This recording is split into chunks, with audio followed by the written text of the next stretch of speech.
Book.com.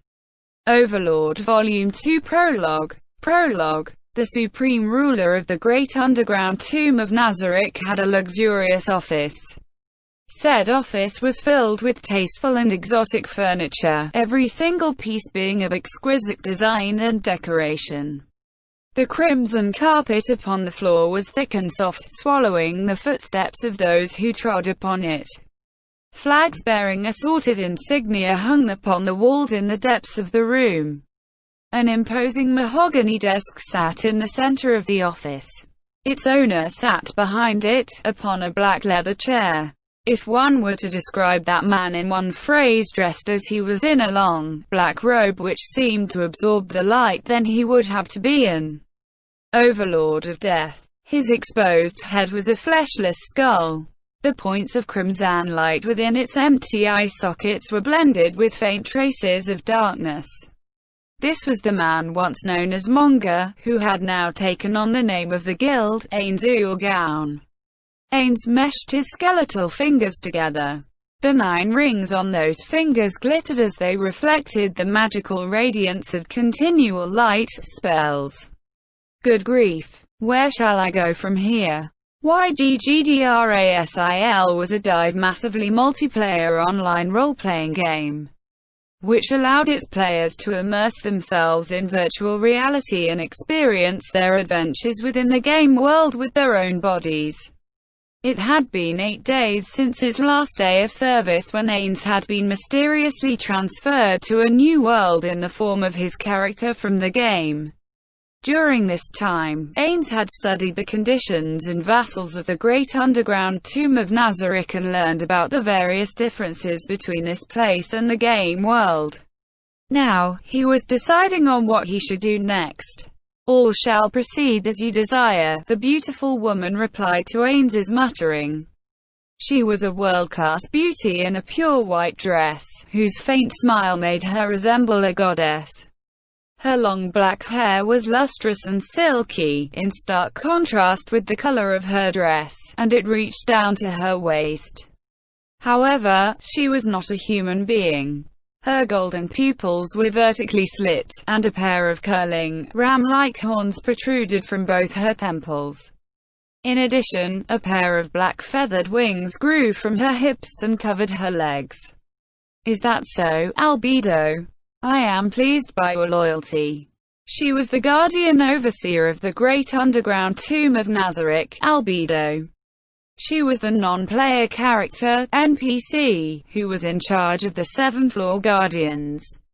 When Ains and his guild mates built the great underground tomb of Nazarick in the past, Albedo had been created as to work for them as an underling. However, she was now sentient and had pledged her undying loyalty to Ains. While this situation pleased Ains, on the flip side of things, he had only been a lowly salaryman in his previous life, and so all this placed a great deal of stress on him, be it from having to act like a proper master in front of his subordinates, or running Nazarick smoothly as its ruler. The biggest problem was the sheer lack of information about this new world he currently inhabited. Then, how about the next report? Here, Ains-sama. Ains accepted the document from Albedo and immediately began scanning through it. The circular characters had been written with a fountain pen. This particular report came from Arabella Fiora, guardian of the 6th floor.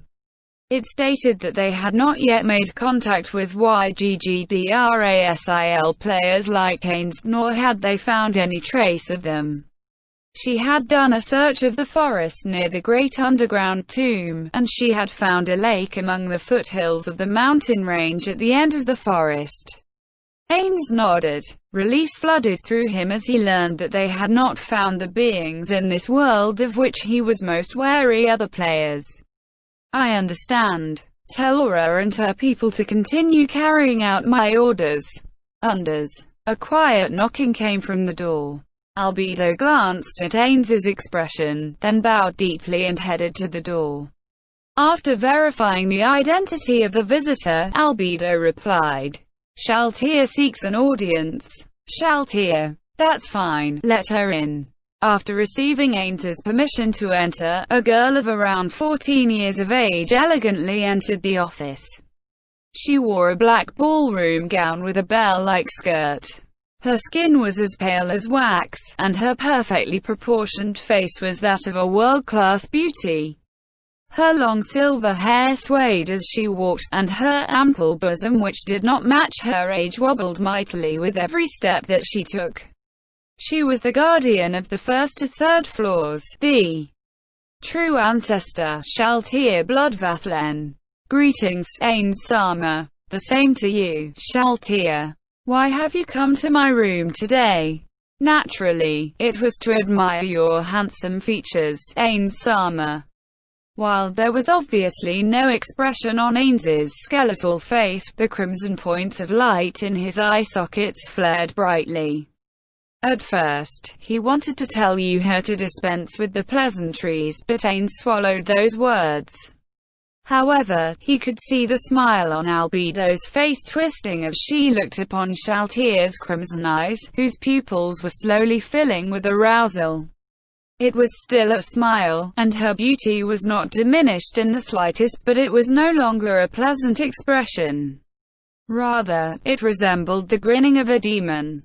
Still, Ains quietly breathed a sigh of relief because Albedo was staring at Shaltir, and not himself.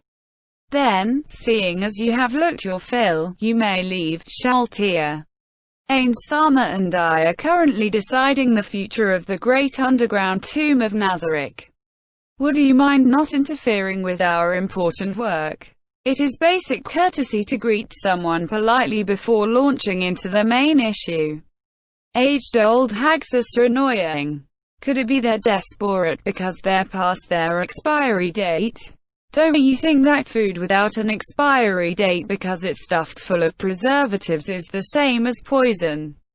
Expired food would be safer compared to that, don't you think? I'd advise you not to look down on food poisoning. You might get an infection.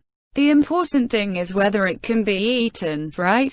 Compared to what looks like a large display of food, but the truth is, well, you know what I mean, right? A food display? You'll die for that, bitch. Now who's the expired goods, HMPH? The looks on the feuding bells before Ains could chill 100-million-year-old love. Ains decided to speak up before the two of them could no longer hold their impulses back and started ripping into each other. That's enough playing around, you two. Their faces blossomed into beaming smiles as they heard his command. Their previous expressions were gone, and now they were but two innocent, adorable girls.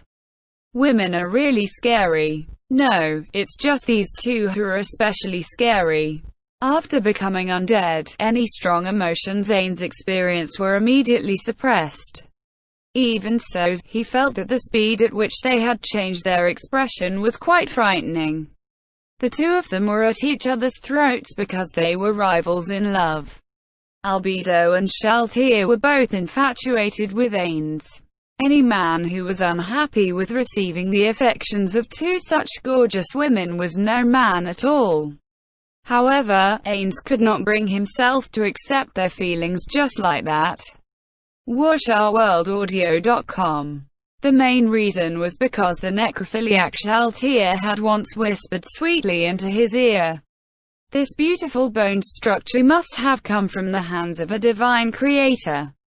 To Shaltir, these words might have been a mumbled expression of love, or perhaps they were praise, but they were a great shock to Ains. After all, this was the first time in his life that he had been complimented on his looks, but it was as a skeleton. It had been several days since then, but he was still shaken.